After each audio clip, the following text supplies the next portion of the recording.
భారత్కు వ్యతిరేకంగా ఉగ్రవాదులను పెంచి పోషిస్తున్న పాకిస్తాన్కు సైన్యం గట్టి గుణపాఠం చెప్పింది. సరిహద్దులు దాటకుండానే క్షిపణులు, డ్రోన్లతో విరుచుకుపడింది. పాకిస్తాన్తో పాటు పాక్ ఆక్రమిత కశ్మీర్లోని 9 ఉగ్ర స్థావరాలను ధ్వంసం చేసింది. ఈ దాడుల్లో 80 మంది ఉగ్రవాదులు హతం కాగా మరో 60 మంది గాయపడ్డారు. 25 నిమిషాల పాటు సాగిన ఆపరేషన్ సింధూర్ విజయవంతమైంది.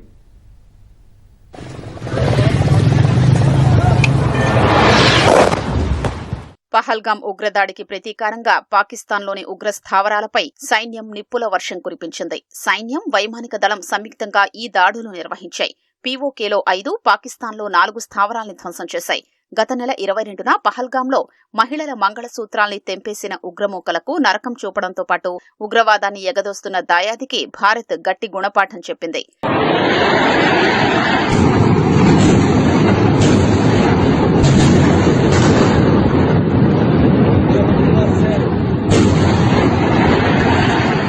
మంగళవారం రాత్రి అందరూ నిద్రిస్తున్న వేళ క్షిపణులు, డ్రోన్లతో పాకిస్తాన్తో పాటు పాక్ ఆక్రమిత కశ్మీర్పై ఆపరేషన్ సింధూర్ పేరుతో సైన్యం విరుచుకుపడింది. సరిహద్దులకు ఆవల 100 కిలోమీటర్ల దూరం వరకు వెళ్లి 9 ఉగ్ర స్థావరాల్ని ధ్వంసం చేసింది.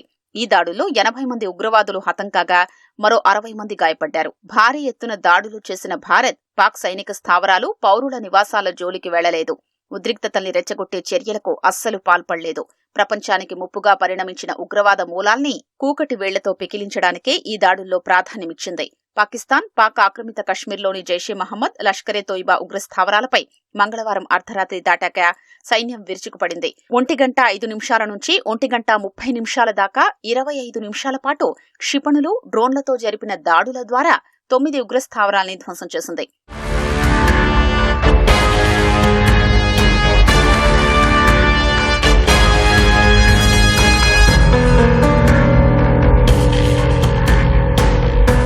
ఈ దాడులు చేసిన 15 నిమిషాల తర్వాత రక్షణ శాఖ ఒక ప్రకటన విడుదల చేసింది. కొంతసేపటి క్రితమే భారత సైన్యం ఆపరేషన్ సింధూర్ నిర్వహించిందని, పాక్ పీఓకేల్లోని ఉగ్ర స్థావరాల్ని ధ్వంసం చేసిందని వెల్లడించింది.